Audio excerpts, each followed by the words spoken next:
पहले दिन कर्तव्य पथ की बात हुई, दूसरे दिन अध्यात्मवाद की बात हुई, तीसरे दिन मिली जुली हुई, आज ये चौथा दिन है, आखिरी बैठक है।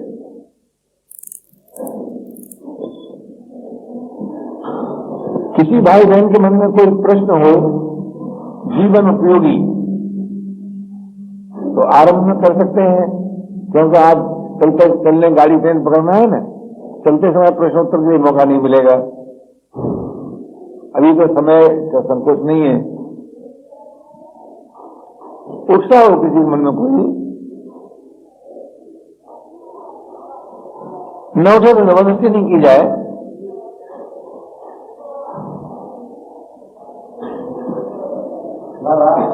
इस दर्शन का उतना महत्व नहीं है, इतना परमात्मा के प्रेम का महत्व है। तो बिना प्रेम के दर्शन होगा नहीं। जैसे बिना बिजनेस के धन नहीं मिलता, तो धन का महत्व नहीं है, तो है। ऐसे ही परमात्मा का अगर प्रेम प्राप्त हो जाए तो दर्शन कोई असंभव नहीं है, संभव है जी।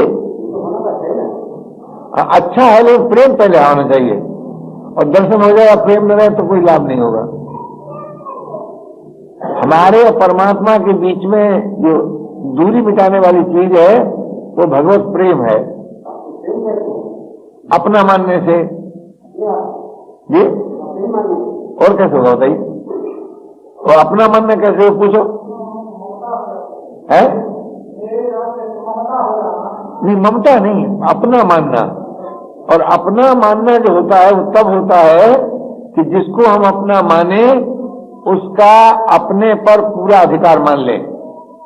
यानी हमारे पास कोई चीज ऐसी न रह जाए जिस पर उसकी मोहर न लग जाए। तन उनका, मन उनका, धन उनका, वस्तु उनकी, प्राण उनके, और वे मेरे, मुझे उनसे कुछ नहीं चाहिए। जब तक ये सत्य आप नहीं स्वीकार करेंगे तब तक अपनापन निर्जीव सा रहेगा, सजीव नहीं होगा जी।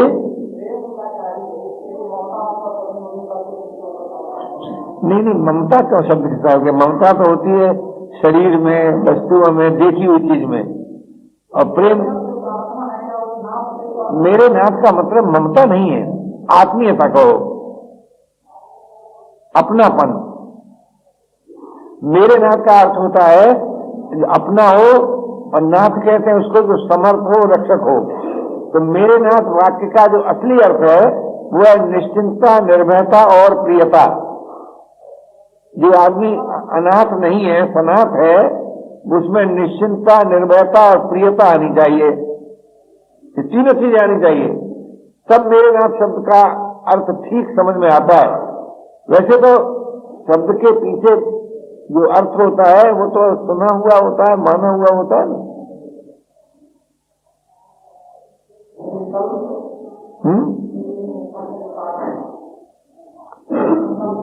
हाँ, निसंकल्प का मतलब होता है कि चाहे तो जगत के संकल्प के में अपना संकल्प मिला दो, और चाहे प्रभु के संकल्प में अपना संकल्प मिला दो, तब निसंकल्प होकर निर्विकल्प हो सकते हैं। जगत के संकल्प में अपना संकल्प मिलाना ये धर्म विज्ञान है, और प्रभु के संकल्प में अपना संकल्प मिलाना ये आस्तिकवाद है, और निर्विकल्प होना ये अध्यात्मवाद है। भौतिकवाद का अर्थ क्या है? जगत के अधिकार की रक्षा करना, यानी जगत का जो संकल्प है उसको पूरा करना। और आशीर्वाद का अर्थ क्या है? प्रभु के संकल्प में अपने संकल्प को मिला देना। और निर्विकल्प होना क्या है? अध्यात्मवाद। अपने में संतुष्ट हो तो निर्विकल्प हो, तो अपने में संतुष्ट हो।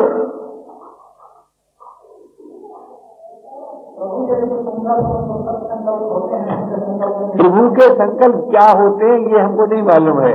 प्रभु सत्य है, उनका संकल्प सत्य हो सकता है, उसमें कोई आपत्ति नहीं है। लेकिन अपना संकल्प प्रभु के संकल्प में मिलने का मतलब यह है कि मेरा संकल्प है प्रभु तेरी इच्छा पूर्ण हो।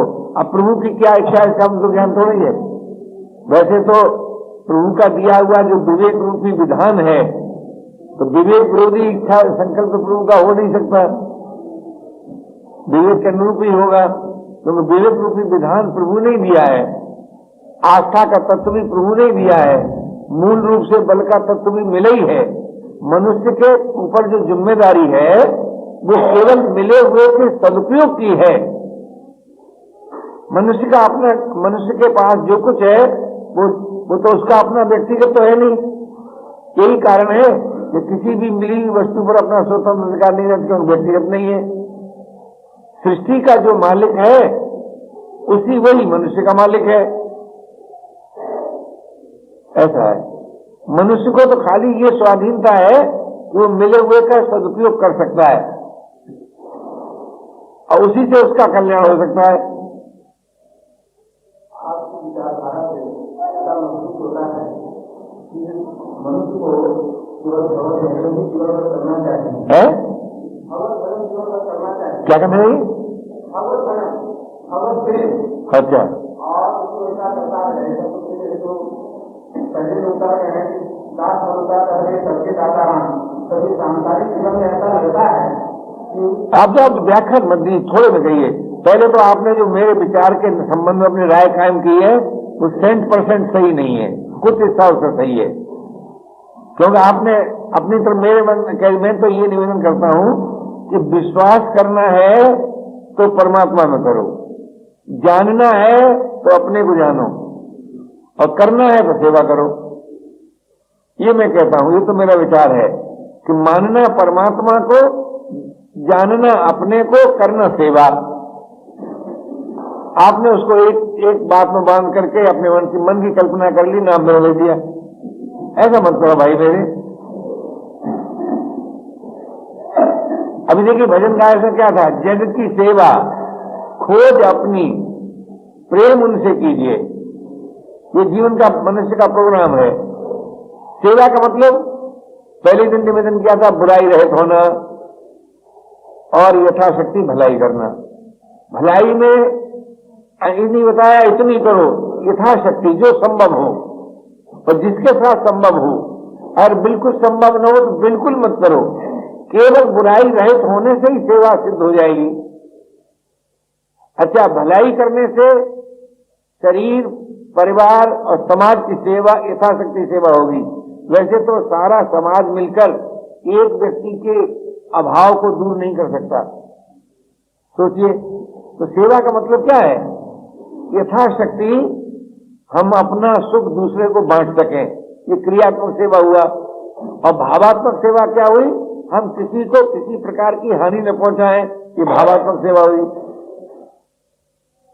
ये जगत के लिए उपयोगी है और प्रेम परमात्मा के लिए उपयोगी है और स्वाधीनता अपने लिए उपयोगी है। ऐसा है। जगत के लिए तो परमात्मा के लिए उपयोगी मान लेने पर बढ़ जाता है। नहीं, किसका? परमात्मा के लिए प्रेम उपयोगी है, प्रेम परमात्मा के लिए उपयोगी है। अभी अब क्या आप जो बात मैं कहता हूं उसको सुनकर उसको कुछ नहीं कहे तो प्रश्नोत्तर, नहीं तो दो व्याख्यानदाता हो जाएंगे। सुनना बोलना है एक को, तो दो व्याख्यानदाता न बनो। संसार के संबंध में क्या है विचार करके देखो। शरीर और संसार का अविभाज्य संबंध है, दोनों में विभाजन नहीं हो सकता। देखिए, शरीर उत्पत्ति से जैसी जिस स्थिति में आज है, इससे पहले सबसे पहले इसकी पहली अवस्था क्या थी? माता का रज, पिता का वीर, तब भी संसार में ही था। रजवीर का पूर्व रूप क्या था? खुराक। खुराक का पूर्व रूप क्या था? भूमि, जल, वायु, आकाश इत्यादि। यानी जो जिस धातु से सृष्टि बनी है उसी धातु से आपका शरीर बना है, मेरा शरीर बना है, सभी सारे संसार का शरीर उसी धातु से बना हुआ है। तो शरीर संसार से अलग नहीं हो सकता। चाहे इसमें कितना ही परिवर्तन हो जाए, ये संसार ही में रहेगा। संसार से बाहर शरीर नहीं जा सकता। एक बात।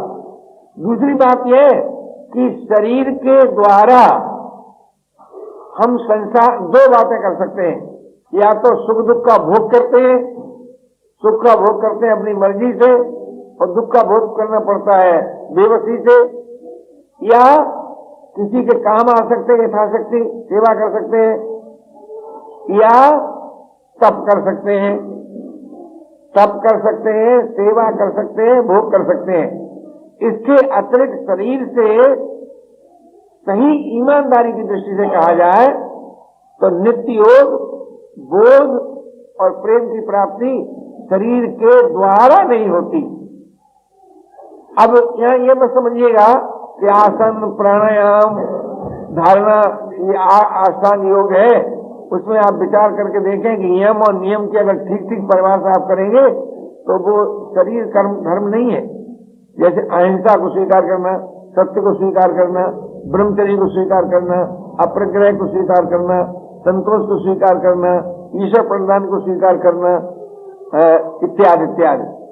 किसी पंडित से पूछे तो पाठशाला का विषय हो जाएगा। तो नित्य योग शरीर के द्वारा नहीं मिल सकता, अपने स्वरूप का बोध शरीर के द्वारा नहीं हो सकता, और प्रेम शरीर के द्वारा नहीं हो सकता। और मनुष्य के जीवन में जो मांग है, चाहे योग कहो, चाहे चिर शांति कहो, बोध कहो, चाहे जीवन मुक्ति कहो, प्रेम कहो, चाहे भक्ति कहो, तो जिस शांति, मुक्ति और भक्ति की मांग है वो शरीर के द्वारा नहीं प्राप्त होता। एक दृष्टिकोण ये आपकी सेवा में है।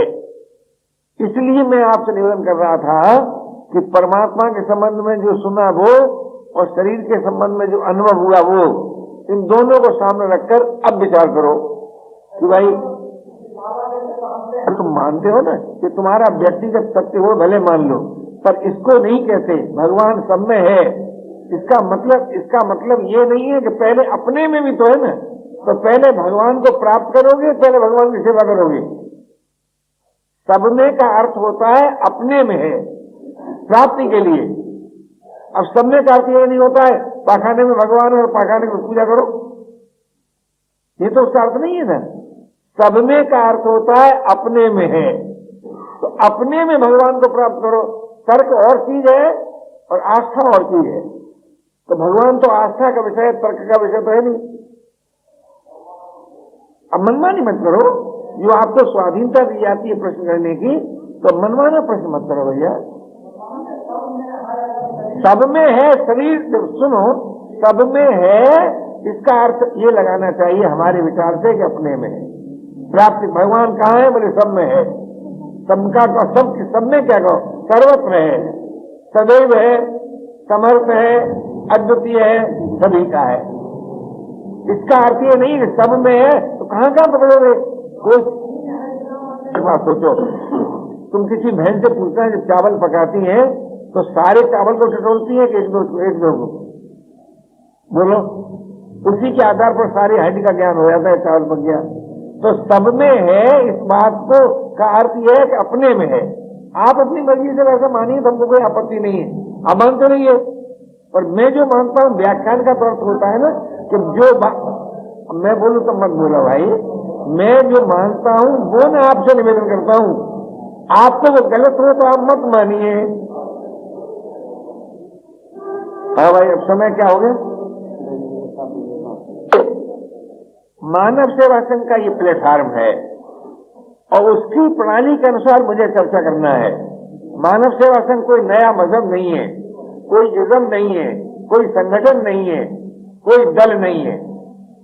मानव मात्र का जो सत्य है उसी का नाम मानव सेवा संघ का सिद्धांत है। मानव सेवा का सिद्धांत क्या है? जो मानव का सत्य है।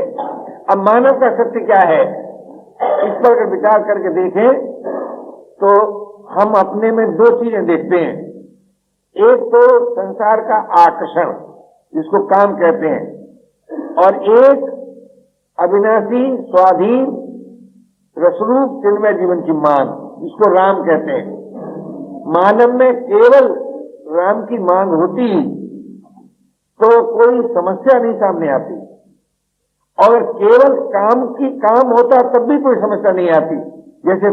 जैसे भोग योनि में सुख दुख भोगने के सिवाय और कोई समस्या है ही नहीं, और उसमें प्राकृतिक बंधन भी है।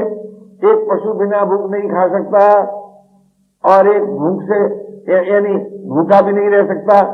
पशु की खुराक उसके सामने हो तो वो सोचेगा नहीं कि मेरी कमाई हुई है कि नहीं है, खा लेगा। तो लेकिन वो प्रकृति का बंधन में कितना जबरदस्त है कि बिना भूख नहीं खा सकता। आप देखिए, चिड़िया है, जो छोटे बच्चे की, अपने मासूम बच्चे की के लिए अपने मुंह से दाना लाकर उसके मुंह में डाल देती है। एक सीमा तक उसकी ममता रहती है, और जब वो बच्चा बड़ा हो जाता है तो चिड़िया उसकी परवाह नहीं करती। लेकिन यहाँ तो लड़का बड़ा हो जाए और लड़के का लड़का बड़ा हो जाए और उसका भी लड़का बड़ा हो जाए, क्या पुष्ट तक हम उसी की ममता नहीं छोड़ते। तो मनुष्य में और पशु में एक बड़ा भारी भेद यह है कि मनुष्य को कुछ बातों में स्वाधीनता है। किन किन बातों में स्वाधीनता है? सत्य को स्वीकार करने में अथवा असत्य को अस्वीकार करने में पूरी स्वाधीनता है। अब इस स्वाधीनता का हम उपयोग न करके सत्य को स्वीकार न करें तो जीवन का सत्य क्या है हमारे सामने? बहुत गंभीरता से सोचें आप तो ये साफ दिखाई देता है कि किसी भी वस्तु के साथ और व्यक्ति के साथ और अवस्था और परिस्थिति के साथ हम सदैव नहीं रह सकते।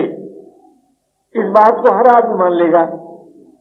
कोई कहे भाई ये जिस वाणी से मैं बोल रहा हूं, क्या ये वाणी अनंत काल के लिए इसमें बोल सकता हूं? तो बोलने से पहले चुप था और बोलने के बाद चुप होना पड़ता है। तो कोई भी प्रवृत्ति अखंड नहीं हो सकती और किसी भी वस्तु से नित्य संबंध नहीं हो सकता। यहाँ वस्तु शब्द का अर्थ लेना चाहिए जिसकी उत्पत्ति हो, जिसमें परिवर्तन हो, जिसका विनाश हो, उसको वस्तु कहते हैं। इस दृष्टि से ये सारा संसार एक वस्तु है। इसका मतलब क्या हुआ कि मनुष्य सदैव संसार के साथ नहीं रह सकता। लेकिन एक बात कर सकता है कि जिसके साथ सदैव नहीं रह सकता उसके साथ कोई बुराई नहीं। छोड़ दो, कामना छोड़ दो, ताजा छोड़ दो, लेकिन सेवा करो, सद्भाव रखो, सदुपयोग करो, यहां तक आप स्वाधीन हैं। इसको कहते हैं भौतिक विज्ञान। ये दुनियादारी की बात है। इसके ऊपर कि हम जब संसार के साथ सदैव नहीं रह सकते तो हमको अपने में संतुष्ट होना चाहिए। यानी संग में, संयोग में वियोग का, जीवन में मृत्यु का, सुख में दुख का दर्शन करके संसार से निर्मम, निष्काम और असंग होना चाहिए। ये अध्यात्मवाद हो गया, अर्थात अपने में संतुष्ट हो जाना चाहिए। और इसको अच्छी भाषा में कहें, शास्त्रीय भाषा में, तो हमको पहले निष्काम होकर योगवित हो जाना चाहिए और योगवित होकर आत्मवित होना चाहिए और आत्मवित होकर के ब्रह्मवित होना चाहिए। ऐसा हमारी भारतीय परंपरा है। पहले हम कर्तव्यनिष्ठ हो, अर्थात जो करना चाहिए और जिसे कर सकते हैं वही करें, जो नहीं करना चाहिए सो न करें, जो नहीं कर सकते हैं सो न करें। तब हम जो आज ये कहते हैं कि हम कर्तव्य पालन में असमर्थ हो गए, ये असमर्थता नाश हो जाएगी और जो कर सकते हैं, जो करना चाहिए करके हम संसार के राग से, अटैचमेंट से थोड़ा मुक्त होकर योगवित हो जाए। हमें योग की प्राप्ति कर लें, फिर आत्मवित हो जाए, फिर ब्रह्मवित हो जाए। योगवित ये भौतिकवाद है, आत्मवित ये अध्यात्मवाद है और ब्रह्मवित ये आस्तिकवाद है। इसका अर्थ ये नहीं है कि आपको अगर ब्रह्मवित होने की मांग नहीं है तो छोड़ दीजिए औरों के लिए, अगर आत्मवित नहीं होना चाहते छोड़ दीजिए, योगवित तो आपको होना ही पड़ेगा। क्यों आप विचार करके देखिए कि आपका और जगत का, मानव का और जगत का सेवा का संबंध है और सेवा का अंत जो होता है वो त्याग में होता है और त्याग का जो फल होता है वो योग होता है। यानी योग एक ऐसा अनुपम तत्व है कि हम तो आप देखिए, किसी पढ़े लिखे विद्वान से पूछे ब्रह्म विद्या योग शास्त्र, गीता के अध्याय के साथ क्या कौन सी उपाधि दी गई है कि वो योग का शास्त्र है और ब्रह्म की विद्या है। ये हर अध्याय के अंत में यही कहा गया है। अर्जुन कृष्ण का संवाद है, लेकिन योग का शास्त्र है और ब्रह्म की विद्या है, ऐसा हम बड़े लोगों से सुना करते हैं। तो मैं ये निवेदन कर रहा था कि सुने हुए सत्य को जरा जीवन के साथ मिला के देखिए तो मनुष्य ब्रह्म विद्या और योग शास्त्र का अधिकारी है, योग का अधिकारी है, और भोग जो उसके जीवन में है वो केवल साधन रूप भोग है, साध्य रूप भोग नहीं है। लेकिन मनुष्य को छोड़कर अन्य योनियों में तो, भोग योनियों में तो न ब्रह्म विद्या है न योग शास्त्र है। तो मैं ये निवेदन कर रहा था महानुभावों से कि वो काम जिसके बिना करे आप रह नहीं सकते, वो कार्य के जिसमें किसी का अहित नहीं है, दो बातें, वो कार्य जिसका संबंध वर्तमान से है, वो कार्य जिसके करने की सामर्थ्य है, चार बातें। जिस काम में ये चार बातें हों, कौन कौन सी? जिसका वर्तमान का कार्य हो, जैसे अभी मेरा काम बोलना है, आपका सुनना है, ये वर्तमान कार्य हो गया। अच्छा, कोई ऐसी बात नहीं बोलना चाहिए जिससे किसी का अहित हो, और बिना बोले रहा जाए तो बोलने की जरूरत नहीं, बिना बोले न रहा जाए तब बोलो, किसी का अहित न हो और जिसके पूरे करने की स्वाधीनता हो, वर्तमान से संबंध हो, किसी का अहित न हो, उसको आवश्यक कार्य कहते हैं, उसको कर्तव्य कहते हैं, उसको धर्म कहते हैं। तो इस धर्म का पालन करने का फल क्या होता है कि हम कार्य के अंत में करने के राग से रहित होकर शांत को प्राप्त करते हैं। और जब हमारे जीवन में करने का राग नहीं रहता तब क्या होता है कि न तो हमारा स्थूल शरीर से तादात्म्य रहता है और न सूक्ष्म शरीर से तादात्म्य रहता है। इन दोनों शरीरों से तादात्म्य टूट जाता है। स्थूल शरीर से तादात्म्य टूटने से निवृत्ति आ जाती है और सूक्ष्म शरीर से तादात्म्य से अचिंतता आ जाती है। तो निवृत्ति और अचिंतता, लेकिन कारण शरीर के द्वारा हम योग को प्राप्त करते हैं। कारण शरीर का लेस रहता है योग में, समाधि तक कारण शरीर का तादात्म्य रहता है। बोध में जाकर कारण शरीर की निवृत्ति होती है और प्रेम में जाकर परमात्मा की प्राप्ति होती है। तो हमें कर्तव्य से योग की ओर और योग से बोध की ओर और बोध से प्रेम के द्वारा परमात्मा को प्राप्त करना है। उसी के लिए अभी जो गीत रोजाना होता है उसमें जग की सेवा, खोज अपनी, प्रेम उनसे कीजिए। मतलब क्या कि कर्तव्य का पालन कीजिए, अपनी खोज कीजिए कि मैं क्या हूं, और परमात्मा से प्रेम कीजिए। तो मैं शरीर नहीं हूं, ये सर्वमान्य सत्य है। शरीर संसार का एक अंग है, मेरा नहीं है, उसी का है जिसका संसार है। लेकिन हम भूल से शरीर को अपना मान लेते हैं और सारे संसार को अपना मानते नहीं। उसका परिणाम क्या होता है कि शरीर में ममता हो जाती है तो संसार की कामना उठने लगती है। अगर शरीर और संसार को हम एक मान लें और ये मान लें कि भाई अगर शरीर मेरा नहीं है तो संसार में कोई चीज मेरी नहीं है, तो न मान, या संसार मेरा नहीं है तो शरीर मेरा नहीं है। यदि शरीर को मैं अपना मानूं तो सेवा करने से, शरीर को अपना मानूं सेवा करने के लिए, तो संसार को भी अपना मानूं सेवा करने के लिए। अब हमसे गलती क्या होती है कि शरीर को हम अपना मानते हैं भोग के लिए। बस यही मानव की सबसे बड़ी भूल है। शरीर का उपयोग मानव होकर हम केवल भोग में ही करेंगे तो परिणाम में रोग और शोक से बचेंगे नहीं। सुख के भोगी को विवश होकर दुख भोगना पड़ता है, इसमें किसी का बस आज तक चला नहीं, वैसे चलेगा नहीं। इसलिए ये कहा गया कि भाई शरीर का उपयोग सेवा में करो, भोग में मत करो। भोग में कर, इसका मतलब क्या है? सेवा का असली बाह्य रूप क्या है? दूसरों के अधिकारों की रक्षा करो, ये सेवा का बाह्य रूप है। त्याग का रूप क्या है? बोले अपने अधिकार का त्याग करो। तो दूसरों के अधिकार की रक्षा करने से परस्पर एकता होगी और अपना अधिकार छोड़ने से हमें नित्य योग की प्राप्ति हो जाएगी। क्योंकि जब हम देखिए संसार में संबंध दो ही तरह से रहता है। अगर आपको कुछ देना है तब भी संबंध रहेगा आपका, और लेना है तब भी रहेगा। और देना दे दिया जाए और लेना छोड़ दिया जाए तो संबंध टूट जाता है, फिर संबंध नहीं रहता।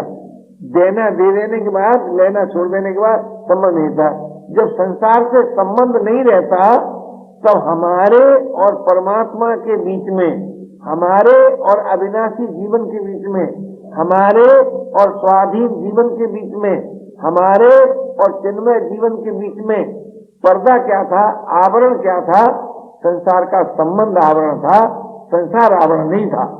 और जब वो संबंध टूट गया तो हमें योग प्राप्त हो गया, बोध प्राप्त हो गया, प्रेम प्राप्त हो गया। ये कोई कल्पना नहीं है, ये जीवन का सत्य है कि अगर हमारे संसार के बीच का संबंध टूट जाए, जो कि वास्तव में है नहीं, हमारा और परमात्मा का तो जाति संबंध भी है, नित्य संबंध भी है, आत्मी संबंध भी है। हमारे संसार का न जाति संबंध है, न नित्य संबंध है, न आत्मी संबंध है। तो क्या है कि हमारे पास जो शरीर है वो संसार की धरोहर है। तो शरीर के द्वारा परमात्मा और जगत का जो मालिक है, जगत का जो आधार है वो परमात्मा है। इसलिए परमात्मा के नाते अगर जगत की सेवा करें तो हमारी प्रत्येक प्रवृत्ति पूजा हो गई, और आत्मा के नाते जगत की सेवा करें तो साधना हो गई, और जगत के नाते जगत की सेवा करें तो कर्तव्य हो गया।